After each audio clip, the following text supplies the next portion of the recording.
That's worked quite well. Okay. So people are starting to come through now. 23, part of 25, 25. Will it go higher than 25? It's supposed to be 26. 32. 27, what, Tracy? Can they see us all the time?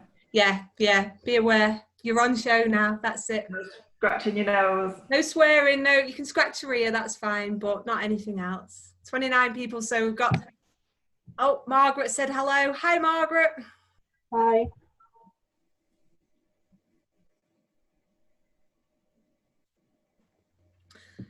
I've realised that I've become a very big slurper during lockdown, because I've been drinking hot tea and then really slurping it, and I'm very conscious that I've been doing it on seminars. Well, I was intrigued. Did you bring two drinks in then? I did. I brought a cup of tea and a glass of water. I thought it was 2 cups of tea. Oh, hi Shirley. Oh, Joy. Hi, everyone. Dr. Joy. Lovely. I like this bit where people are saying Joy here. Yeah, Joy's on. Joy's been on every week. Ah. Yeah, she's featured on a few of them as well. She's really enjoyed that. So we've got Takwa. I hope I'm saying your name properly. And it's just said, we're watching from Dementia, Oxfordshire, and the chats have been very helpful. Takwa, give me a thumbs up if I've said your name wrong, or thumbs down if you want to tell me how to say it if I've done it wrong. Okay, so we're on 29. I think we're going to make a start. So welcome everyone. This is our 11th conversation with. We've run them every week during lockdown, which has been amazing. Well, not every week, but you know, once we'd started in May. And I'm delighted. My name's Emma Smith. I'm the project manager for Empowered Conversations up in Salford, and I'm delighted that we've got such a big panel for our last session before the summer. So we have Tracy, we have Graham, we have Sue, Shirley and Hannah, and it's going to be a really good discussion today. So as I said, I'm from Empowered Conversations. In response to COVID, we have been delivering these weekly seminars with some amazing researchers and practitioners. And we've also been delivering some online groups and some sessions just to engage people in Salford, keep them connected and give them something to look forward to. So I'm going to, if you haven't been on a Zoom seminar before, don't worry, you don't see yourself. That's right, so you should only see the 6 of us. So sorry if you did your hair before you came on, it's been wasted. We can't see you. There's a Q&A function. So what will happen today is as we finish our discussions, we'll go into a Q&A. So if you look at the bottom of your screen, there's a little box there that says Q&A. Just click that at any time and get your questions in. So as they come into your mind, I'd say put the questions in and then we'll pick them up at the end and we'll ask the panelists those. So I hope that you all enjoyed today. I'm going to hand over to Tracy now, who's going to tell us a bit more about today's seminar. Okay, just see the slides, please, Emma.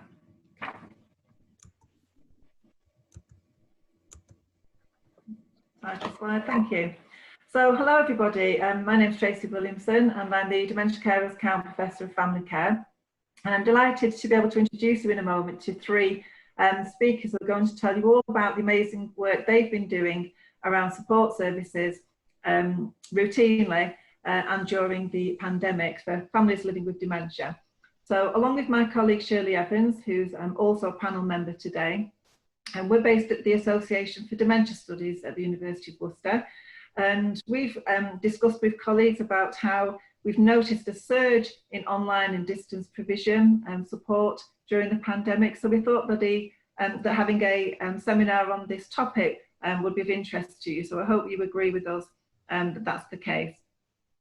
So thank you, Emma, for allowing us to cover this topic today. We very much appreciate it from you and the Empowered Conversations team. So like me, many of those listening may have wondered why some services have taken so long perhaps to move to online or distance provision over the years, such as GP appointments. So whilst COVID has been a catalyst to prompt some of those developments, which are very welcome, we are very mindful that for some people, online provision isn't what they really want, or maybe after the pandemic, they may want to revert back to how services were before, if that's possible. So people's needs and wishes around future provision is something that we're going to be covering very much today, hopefully. So in a moment, we're going to start with the first speaker. They're only going to be brief presentations because we want to concentrate on both the panel discussion, but then a Q&A, question and answer session for yourselves.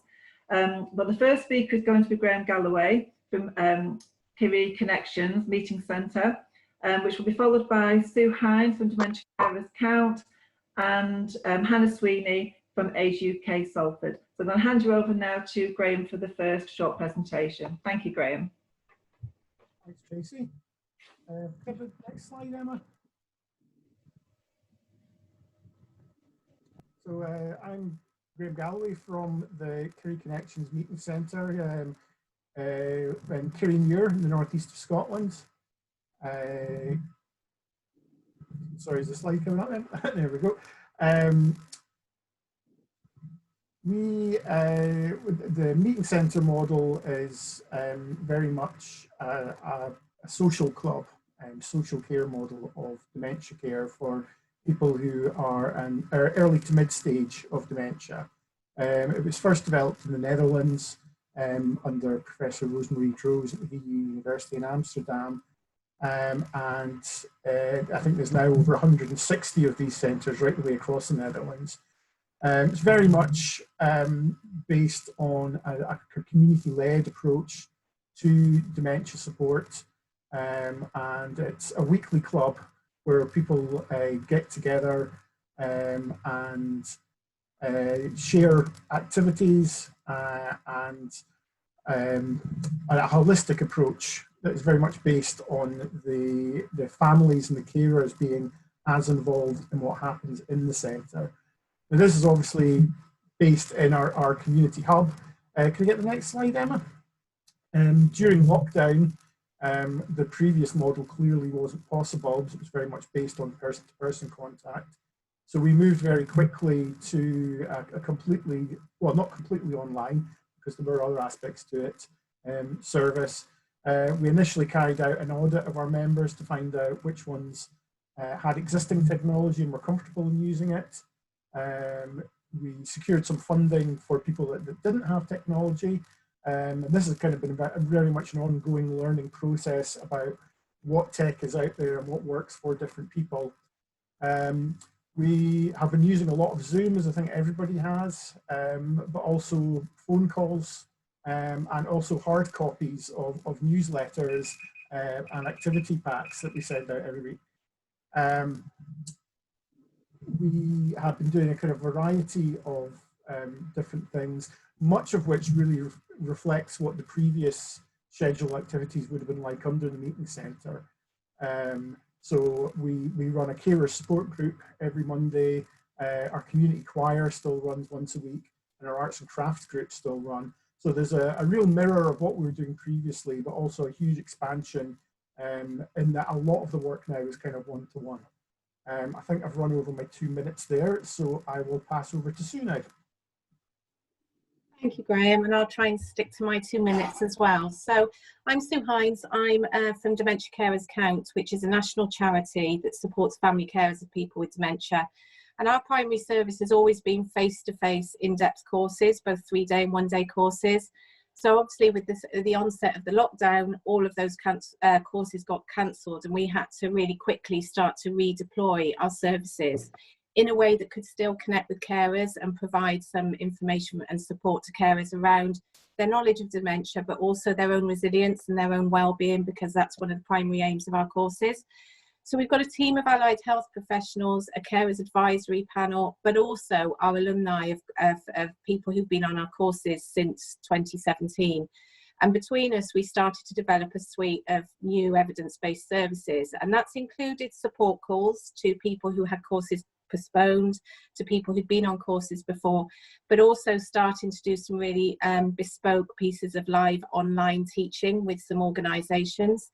But crucially, one of the big pieces of work that we've done is to develop a virtual carers centre, which is hosted on our website. Next slide, please, Emma.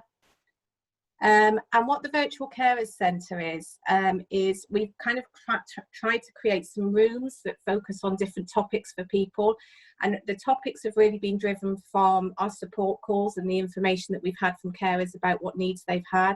So we've got topics around building resilience and managing stress and well-being, around challenges and bite-sized learning, but importantly as well, a carer to carer section, where carers have written blogs so that other carers can feel connected, that a sense of that it's not just them having those sorts of experiences. So that's been really good, along with links to other organisations. We've done it through our website, but I'd say that actually a lot of our engagement has been through Facebook, also through Instagram, Twitter and LinkedIn, and as I say, directly to the website, but a huge amount of interaction through Facebook, which has been a new thing for us really. So I'm probably over my 2 minutes as well, but that's my introduction. And I'll pass you to Hannah. Sorry, forgot that bit. Hannah's next. Thank you. Hi, my name's Hannah and I'm going to introduce you to our Age UK Salford Dementia Support Services. So we've got dementia workers that offer face-to-face support, doing one-to-one support throughout a person's dementia journey. We have buddy clubs which are run over 3 days, and people come to the group, get involved in activities and spend the day with us. That's run by 4 support workers.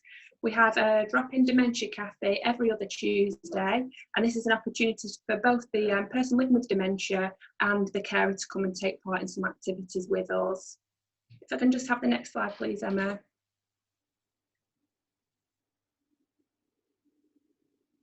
And then we've got our Mount Chapel's Champions group, which runs every Monday for young onset dementia and the carers to come and spend the afternoon. We have carer training workshops, which are 4 workshops where we can learn more about benefits, carers' rights, managing stress, plus the opportunity to meet other people who are caring for a relative, and the workshops run 3 times a year.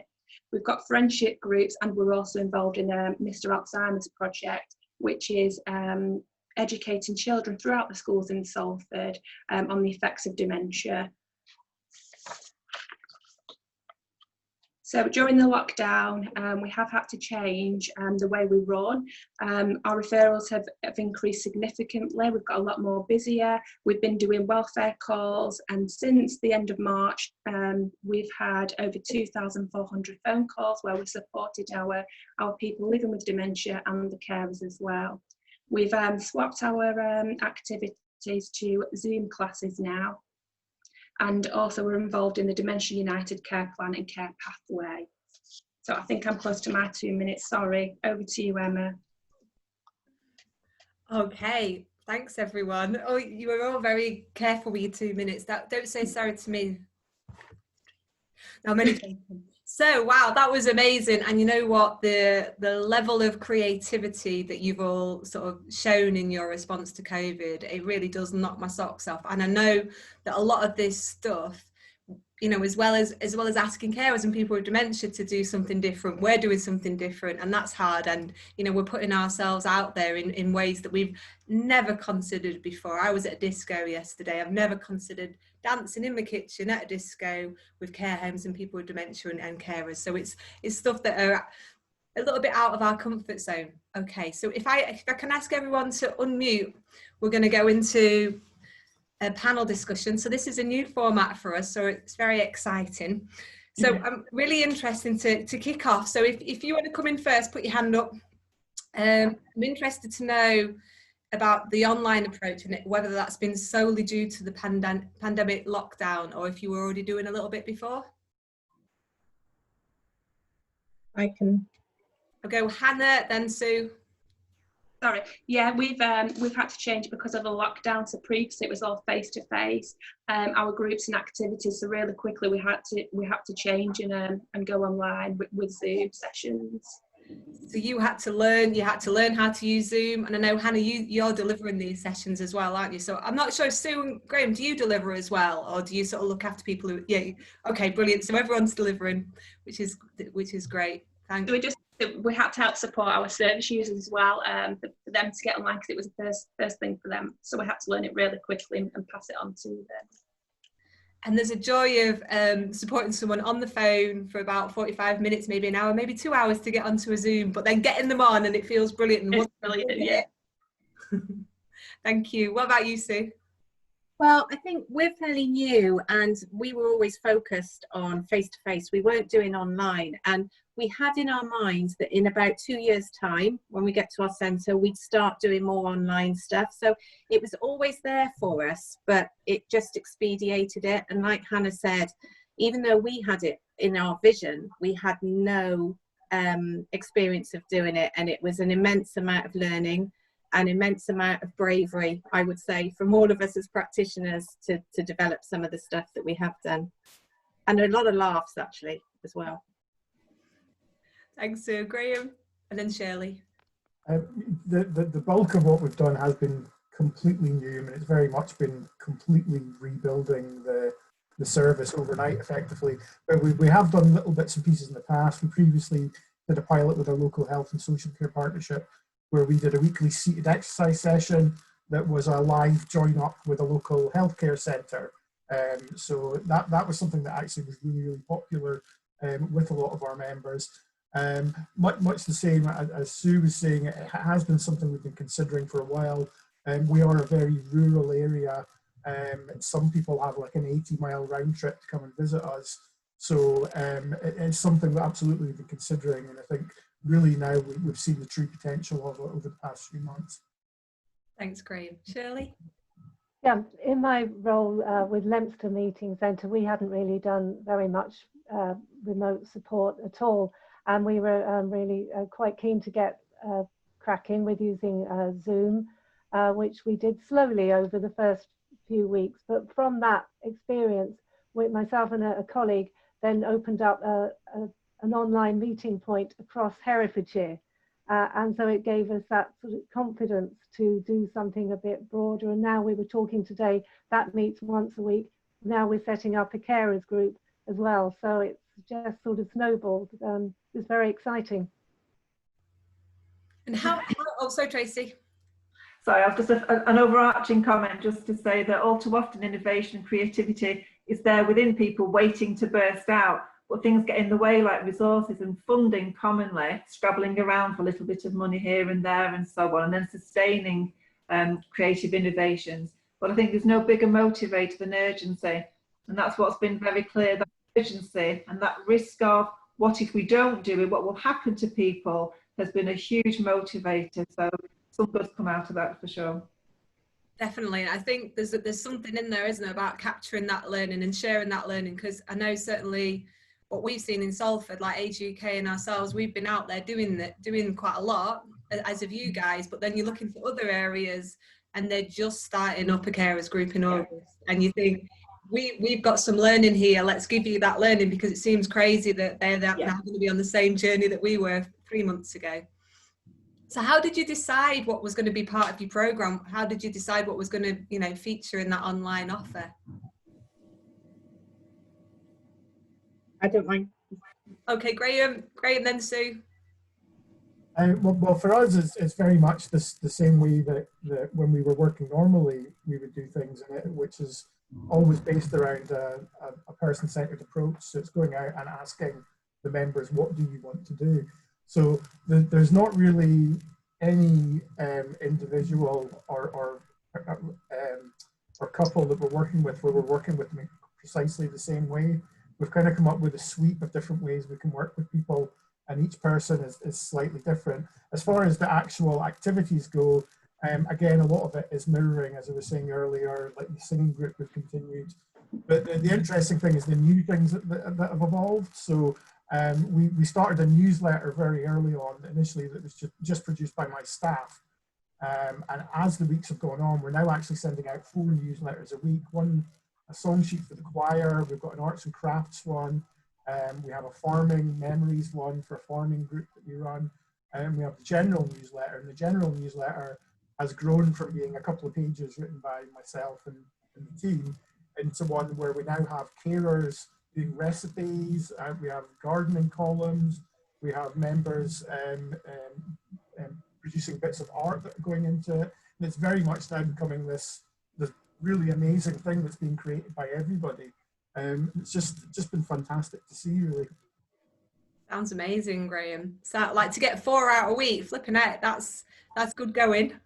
Yeah, it's the budget for printing has actually been probably more than the tech budget. It's costing an absolute fortune in printer ink. But the feedback we're getting is that those hard copies, people are really looking forward to it coming through the door every week. It's a real highlight, and it's something that I think at the very start, you know, there was lots of money getting thrown at. We need to have a tech solution to this, as the digital solution, and it became very clear to me earlier on that the other thing that we do is we've got handwriting letters to people as well, and getting replies in return.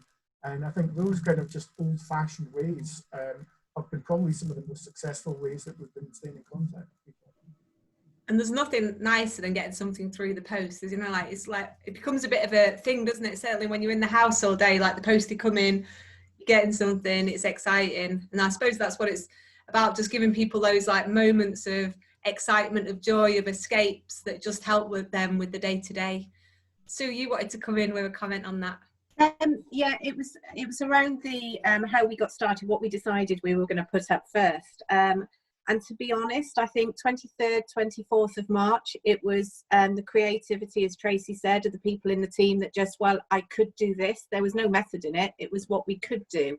But as time started to go by, it was really keeping an eye on all aspects of media, what was coming out on Facebook in various organisations, what carers were saying to us was a problem for them, that started to give us a bit more of a method to what we developed. And certainly the support calls, because we made that decision on the 23rd of March, we have to support every person who has had their course postponed with us. We need to provide them a validating call and some support by phone. And really taking the themes from those calls really started to develop what we were going to put in the virtual carers centre. But also to say, I think like Graham touched on, it was about a balance of information. So we very carefully kept an eye on, it's not just all some bite-sized online learning, and it's not all about resilience and well-being, but trying to get some of the stuff from the practitioners and the carers advisory panel, but also from carers themselves, what, you know, inviting them to write about what was important to them. Thanks, Sue. Shirley? Well, we at the beginning of lockdown, the Meeting Centre Support Programme decided that we were going to meet on a weekly basis every Tuesday morning. So the managers came to that meeting and we learned an enormous amount from each other. It has been absolutely invaluable. And as we went on, we started inviting other people very new to meeting centres or people who were all setting up online support as well. And that has just been absolutely fantastic. And we have representation there from England, Scotland and Wales, and so people at different times in all of this and different settings has been just marvellous. I learned so much, and yeah, from Graham and Kirrie, a huge amount. Thank you. Thanks, Shirley. Hannah, how did you guys decide at Age UK what you were going to offer? Well, at the start, myself and the other group workers, we just tried to replicate what we do at the groups as much as possible. So we know that people living with dementia really identify with music. So one of our first sessions was doing a Zoom music and sing-along session. And then we've tried to encourage movement as well. So we do a weekly chair movement and dancing session. And then at our groups, our face-to-face groups, people really enjoy bingo and quizzes. So we've included those as well. And just sometimes we just do a reminiscence session as well, which has been quite nice. And now we've got a pilot with the farm. So that's really good. We've done 2 weeks of that. That's going well. Oh, you'll have to come to the sensory farm. It's amazing. This week's going to be all about lambs, so I'm so excited about it. Okay, so I want to know then, what's the, Graham, you said the newsletters are real like standout, something that's worked really, really well. What in all of your experiences has worked really well in what you've been delivering over the last few months?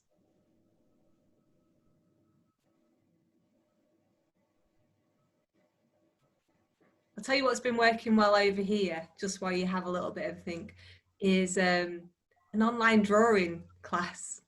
So we have an artist who will who has two cameras. She has one camera just on the paper, and she's guiding people through like how to draw. They did fruit bowls this week and fruit. So they're all like drawing at home, and then they're sharing with one another. But the carers, like, just look at the screen and they're absolutely immersed in this 1 hour of drawing. And they, you know, the way that they describe it to us is that it's a pure escape. It's a 1 hour escape where they're not thinking about anything else other than pencil, paper, and then just, you know, drawing away and just sharing that experience together. So that sort of made us think more about what other escapes could we have. So the farm one is a like escape to the country.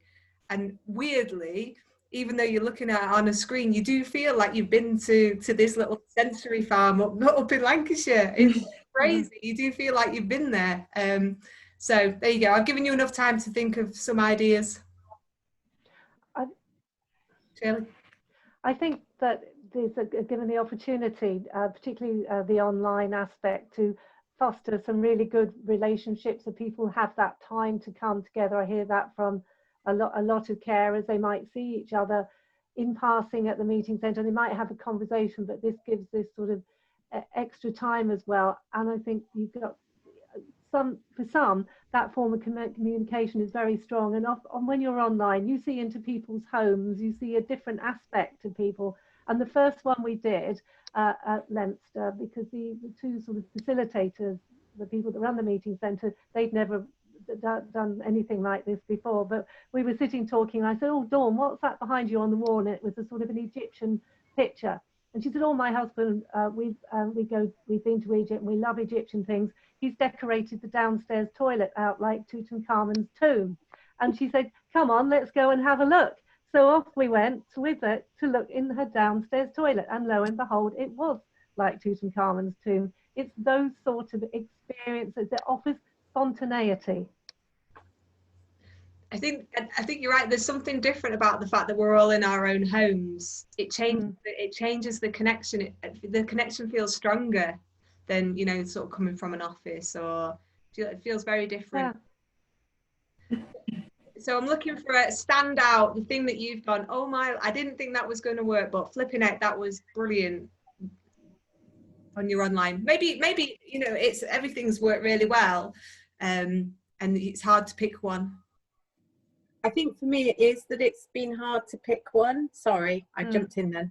I think it is hard to pick one because I think so many things have worked well, and I'd like to say we haven't had any car crashes, so that's been good, luckily. But I think it's the fact that before we've always been an organisation that runs a course from one place in the country, and there's a challenge for carers to get there. So our reach, if you like, to carers has been quite restricted, and suddenly with the online resources that we've got in the virtual carers centre, you know, more than 100% we've increased the number of people that we've been able to support in some way. It may not always be a really in-depth offer, but it's a level of support. And I just think that's a huge success, to suddenly reach a lot more people. But also the success in reaching all those people who now perhaps may feel a little bit more confident about our ability to support them in the future, and now starting to develop an infrastructure. I mean, at the end of the day, we could all go back into a lockdown, and we know that we've got an infrastructure now that can support that to some degree and just grow further as we get closer to something like that happening. Thanks, Sue. Hannah? When we started our Zoom sessions, we had quite a few clients that were carers, and they were unable to visit their loved ones in the care homes.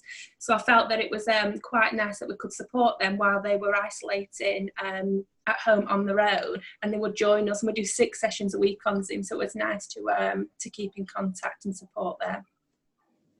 Yeah, that's been so as well as Hannah offering those groups, we've done carer groups. We had a specific group, a carer group just for carers whose, you know, loved ones are in a care home. And I think that sort of joined up approach it's been hard for everyone, but I think if you came for someone and you can't see them, it's just been a really difficult time for everybody in that situation. So, I've just had another reflection of something else that went really well. So we've done this package of live online teaching, and we'd only done 2 weeks, and the 3rd week we had to postpone because the number of carers couldn't come. And when we went into the 3rd session, we always start with just a coffee and a chat before doing the live online teaching.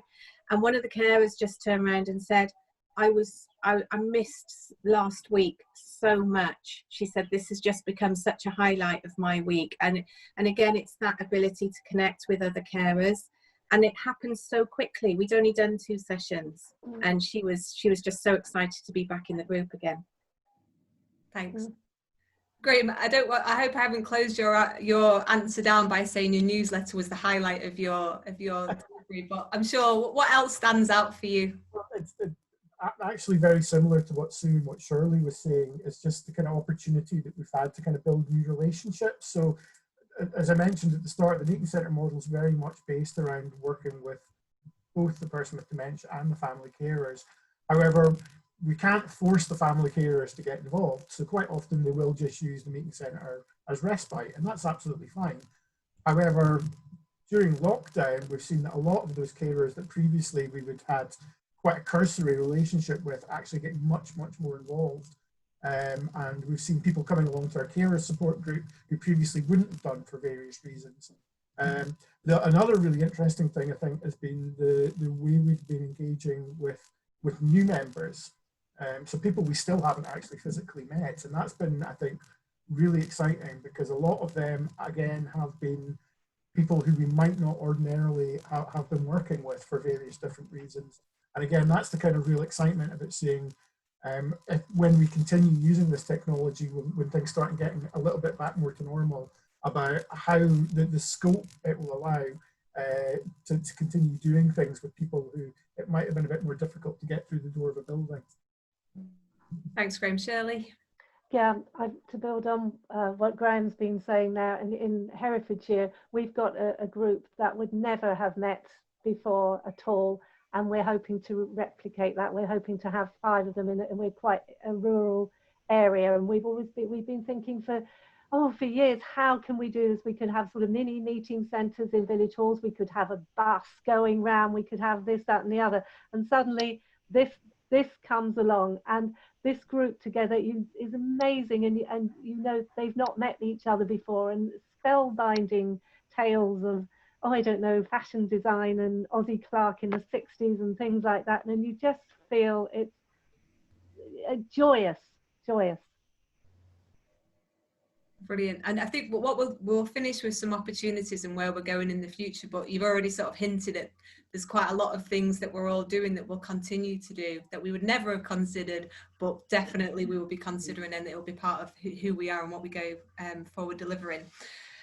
So I know, Sue, you said you haven't had any car crashes, but have you had any that have been a bit tough? You know, those ones that they've worked eventually, but they needed a bit of a push over the line to really sort of get them in the swing.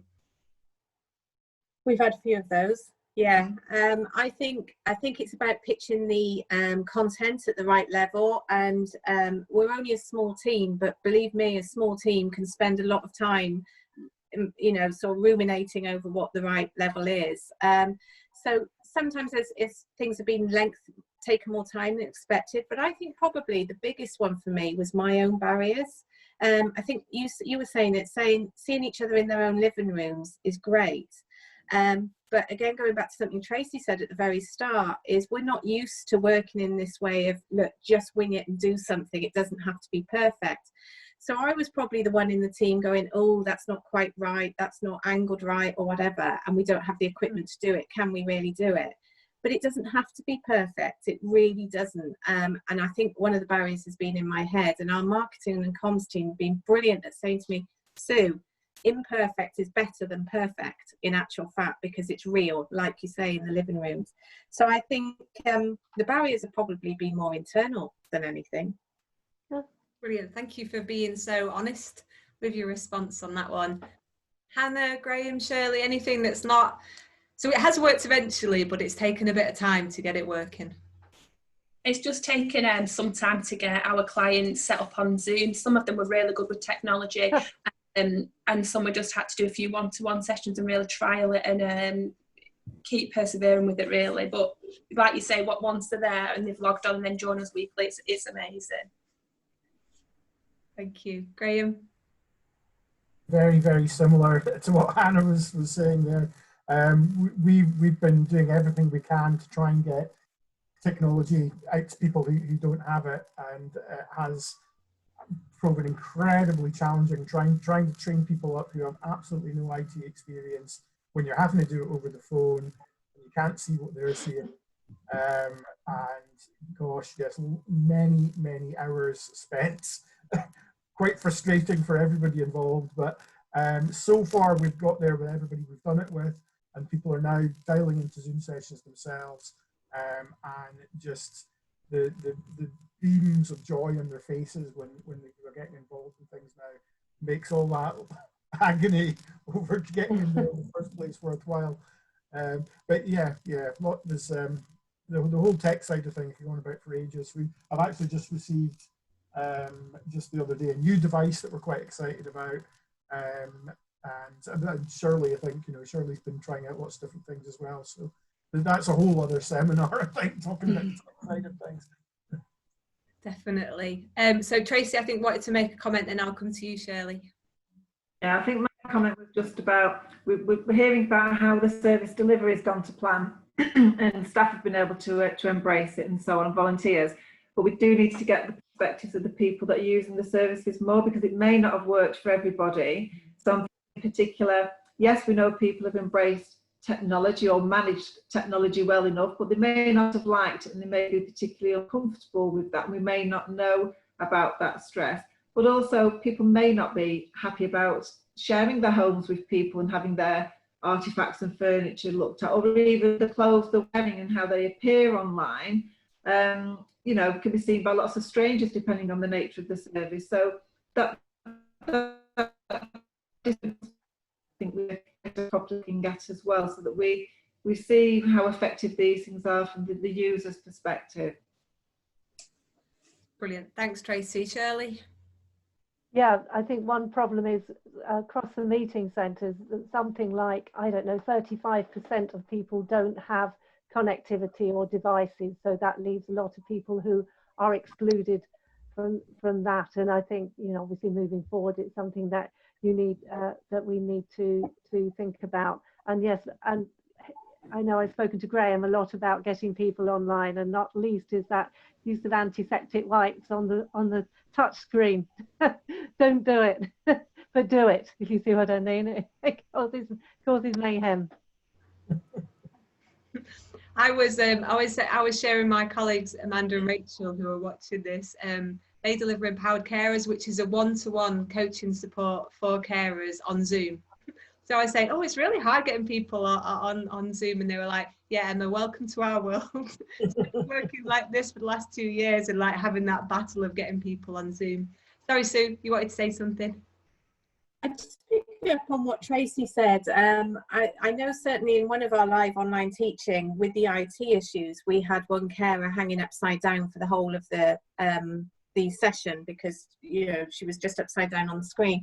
But it raised for me that there is a challenge around where people don't have necessarily the experience of using IT. You could have a dignity and respect issue that comes up. So the ability to support carers is really important. And what we put in place is there was always a second person on any session that we did with carers who could quickly intervene by phone if necessary, because it was a real risk really that she was just hanging upside down, but it could have been something a lot more than that. And so we have to be mindful of supporting dignity as well. The other thing around Tracey said, so the support calls, the live online teaching is all being evaluated by carers. We're going out with evaluation tools to see how that's worked for them, the experience of what they learned, but also the experience of using the IT. And Lizzie, who is one of our practitioners, who I know is listening in, has been leading the work on Virtual Carers Centre.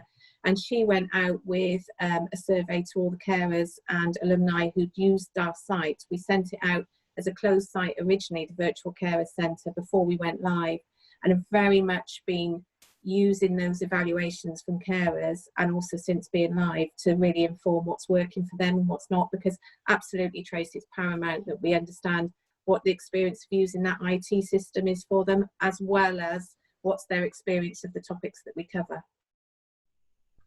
Brilliant, thank you. Just want to ask one question, if anyone, I know Graham, you've mentioned you got some funding around tech. Has anyone had any specific funding pots to deliver this work, or is it just in your normal contracts or Europe? delivery. Yeah. Shirley? Yeah, for the online meeting points in Herefordshire, we had lottery funding money for that, awards for all, and that made a significant difference. We had some very local funding for equipment. Equipment doesn't seem to be so difficult to get funding for. It's true, I think it's what equipment you get and who's going to deliver it, and that's the issue. Thanks, Shirley. Sue, you shook your head. Hannah, you've not had any extra funding around online. Graham, you got a bit about tech. Did you get any other funding around this? Or? We've had, I think, nearly £40,000 COVID direct funding. We got an awards for all, like Shirley. There's been quite a few Scottish government pots that we've got, and we also got the small business rate of £10,000, Yeah. which thankfully is unrestricted in what we can do with that. So we got a lot of funding for tech. We've got funding for the newsletter, because I guessed early on that was going to take off. So we actually bought new printers for everybody, and had a budget for obviously postage and printer ink, which has been phenomenal how much printer ink we've got through. We also secured funding, however, for some of the sessional workers. So we work with artists and musicians who have been doing some amazing work. Really a continuation of another project that we were doing prior to lockdown that was previously just once a month, and they've now been doing something every week as part of that project. Because I think for me, the key was that we keep in contact as much as we can. We want to try and get in contact with everybody, you know, at least 2 or 3 times a week, because it's been incredibly difficult for everybody. And the feedback we've had is that, you know, I think you mentioned at the start, a lot of support just vanished overnight for people. A lot of kind of statutory support disappeared. A lot of the big national third sector support disappeared. So the fact that we have been there throughout, feedback's been that, you know, the term lifeline has been used repeatedly, because we have really been the only service that stays in contact with people up until a month or so ago. Mm. Thanks, Graham. Shirley? Yeah, this virtual support is more intensive. It's therefore more expensive. There is limited funding for running costs, and of course then for people running community type initiatives, there's impossible to have any community fundraising, so we've lost money from those aspects. Thank you. So you want to make a comment? Yeah. So we funded it through reallocation, because our courses are free to carers, so it was just a reallocation of budget to do this, and redeployment of staff.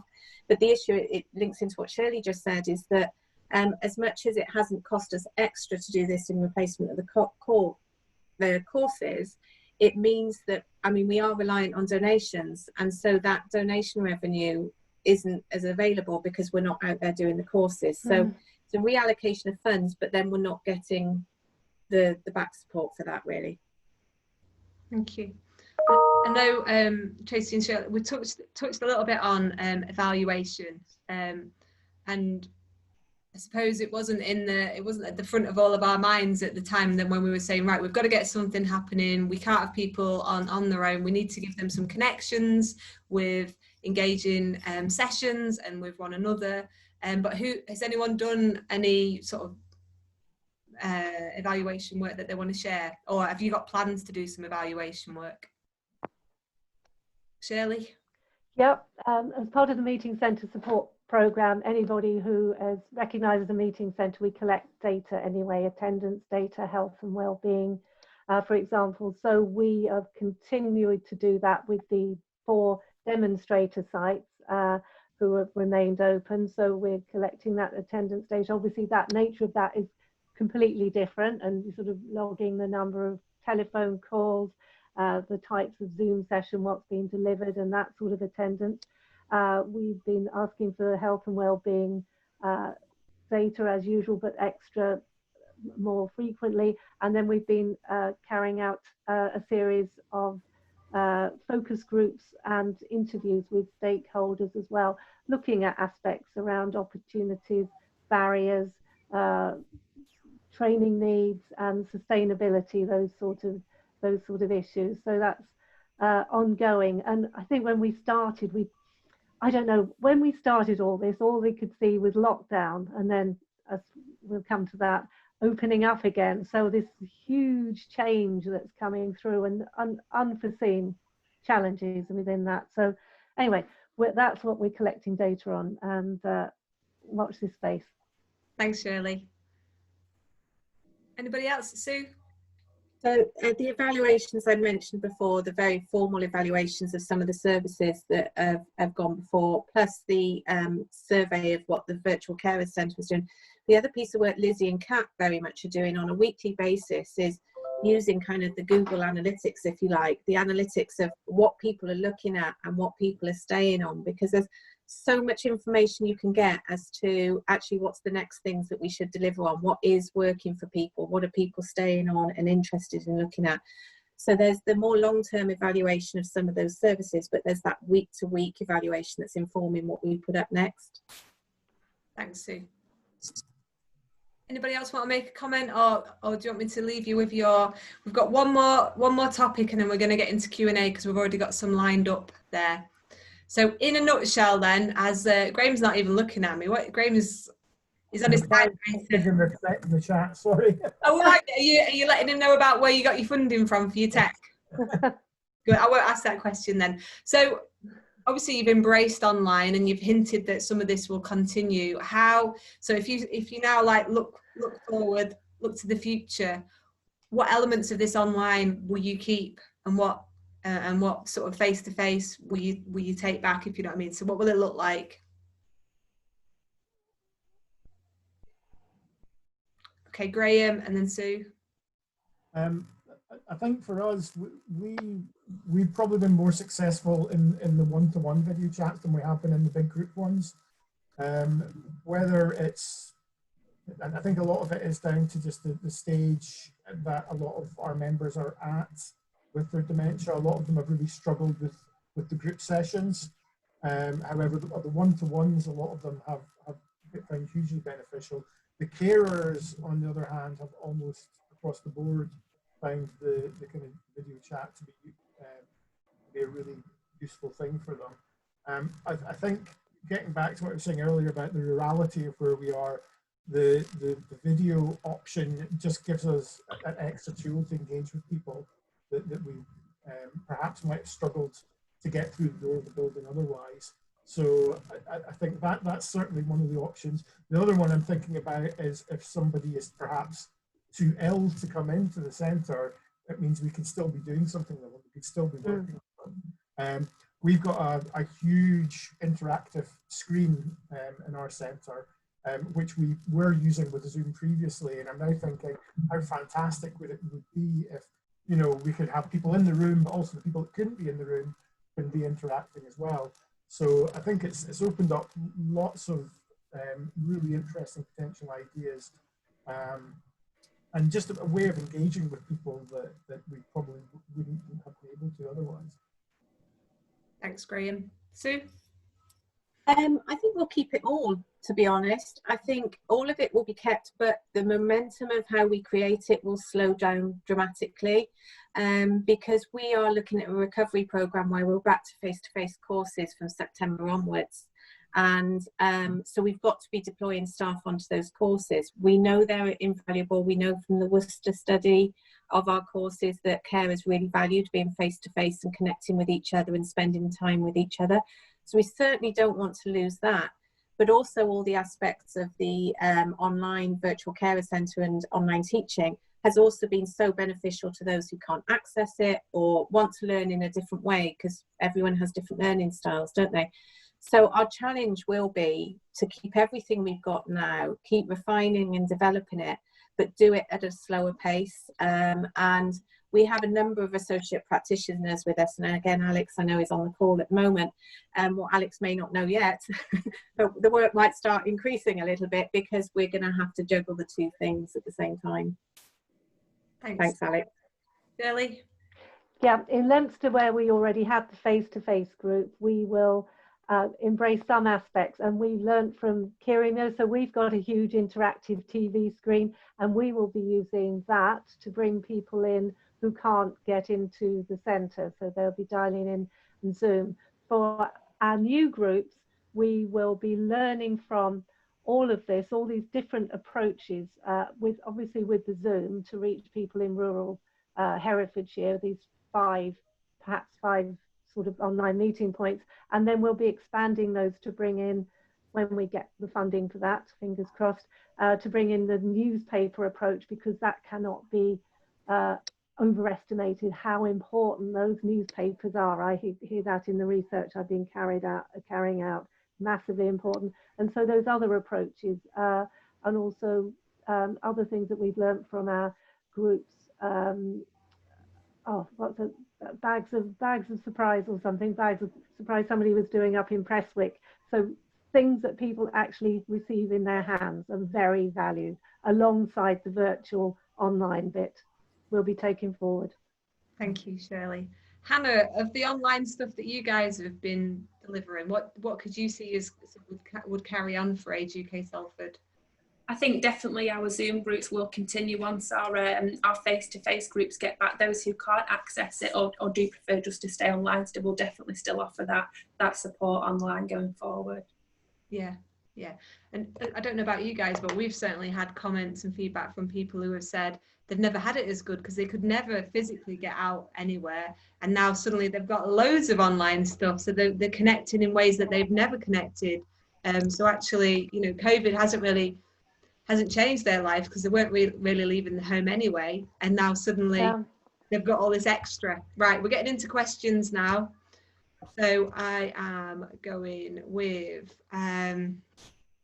we'll start with Joy. Let's start with Joy. Do you think these sessions will continue? We've been spoilt here in Salford. I think we've sort of answered that, haven't we? That we are going to continue them. And yeah, I think, Joy, there's a definite appetite to carry stuff on. Go on, Graham. Yeah, well, I think there's one other thing they're thinking about. I think there's a question that'll probably come up anyway about what coming out of lockdown will look like. And I think it's clear that we're not going to be able, I mean, typically a meeting centre would be 15 to 20 people coming together. I don't think we're going to be getting back to that for a long time. So we're going to be working with smaller numbers of people. So by continuing to do these online sessions, it enables you to kind of increase the scope of what you're doing when you're working with people, I think. So yeah. I think absolutely, even though we will be opening up again, we will probably carry on with a lot of the stuff that we're doing virtually as well. Yeah, sort of a blended approach. Yeah. Blended. Tracey, you wanted to make a comment? Yeah. Hi, Joy. I'd love a future session on hearing family views about their using of these services and really hear what they've got to say, and possibly another one around evaluation. How are people using evaluation, either really posh evaluation or just quite basic down to earth evaluation? All of it's good, and perhaps we could share the learning rather than reinvent the wheel. I think that would be brilliant. I'm struggling with my Q&A box because I have to keep moving it around the screen. So if I haven't seen you, someone else point out that someone's waving because I just keep moving it around. Lizzie's asked, have you found that developing online services has taken more resources and time compared to face-to-face? Yes. Yeah? Yes. I'm not sure. I'd almost put that question back to Lizzie because I know Lizzie and I'd know her opinion really. It for us, because our courses are so in depth and they're so intense. They're 3 whole days intensively. So if I was to say, I'm not sure that it has. It's taken a lot of mind space to do it. I don't know. I can really answer that. It's probably about the same. Yeah. Graham? I think some parts of it have been very time consuming. We were talking about the whole trying to actually get people who weren't digitally online beforehand has been incredibly time consuming. But I mean, thinking back, we went from our normal service to this completely virtual one in the space of a matter of weeks. So it was incredibly fast, really, when you think about it. Yeah, and we were all getting our head around what home working would be and juggling children and all of that at the same time. So we've had two points early on, one from Jane, one from Joan, saying, you know, sounds amazing and well done on all the online stuff, but what about those who don't have the tech or the Wi-Fi or any of that to be able to access it? What are your thoughts around that? Shirley, it's got a hand up first. Yeah, I mean, we talked a lot about Graham's newspapers and his for newspapers and other organisations that are doing more newsletters and that sort of thing. Something that's come up as a bridge, and it's not something that I've done, is teleconferencing, and that seems to be very successful. It seems quite scary to run a telephone conference with 8 people. That 8 people is a sort of good number to run a Zoom session with as well, we seem to find. But that teleconferencing with 8 to 10 people and people dial in from a landline and it's managed. So I've yet to see it, but it does seem to be very successful and it's very accessible and it's a sort of a bridge in between. Has anyone tried it? Hannah? Oh, sorry, I was just going to say that if our clients haven't been able to access Zoom or the internet, we have been doing welfare calls and making sure we've kept in contact and supported one-to-one over the phone.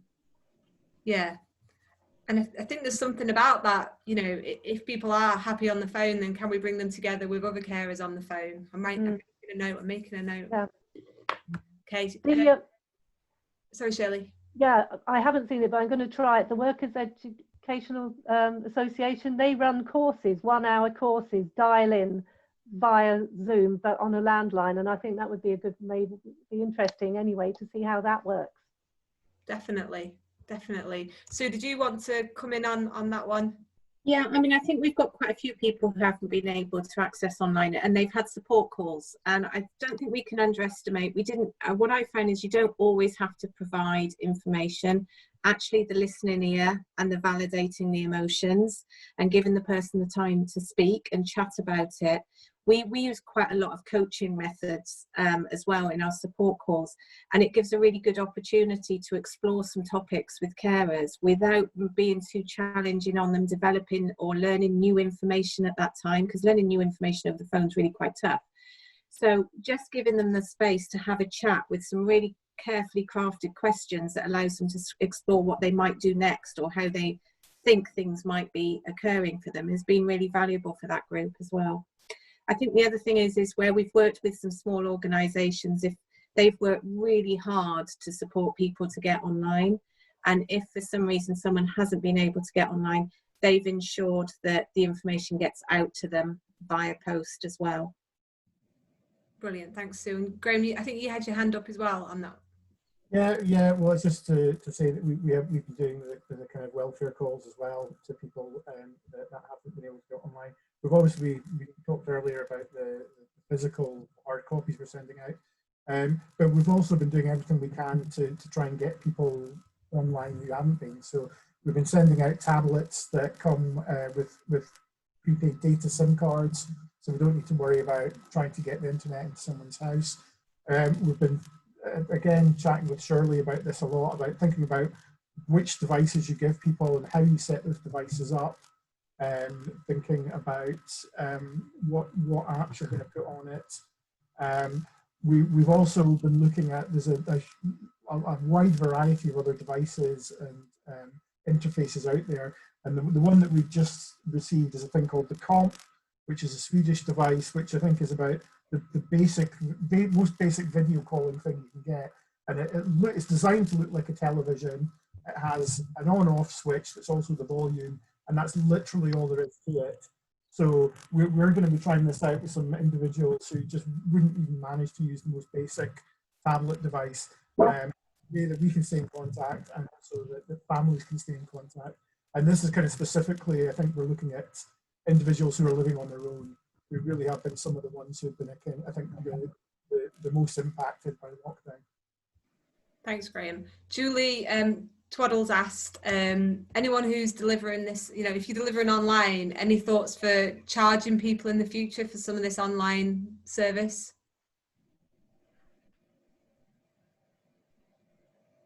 Shirley? Yeah, I don't know that people are at the moment. It's a very, very tricky thing, Julie. Hi. And and I don't know the answer to that. We are thinking about it in Herefordshire, particularly as we've started from scratch, but of course we started from scratch and not charging people. So as we open up, it's something I'm very happy to continue that conversation with you, but I don't know the answer quite at the moment. Are people willing to pay? Maybe as part of a blended offering, but on its own, I'm not sure. Thanks, Shirley. And I'm going to take that as the last answer. Sorry, everyone else, just because we've hit 3 o'clock and it's my job to make sure that we finish on time. Thank you to all of the panelists. Thank you for pushing yourself out there, for doing things that you've never thought that you'd do before, and for coming on here and sharing that with everybody. So really appreciate that. Thank you for everyone who's attended today. It'll go on YouTube as usual, and we'll be taking a break now until September, where we'll be coming back. We've got Plymouth University.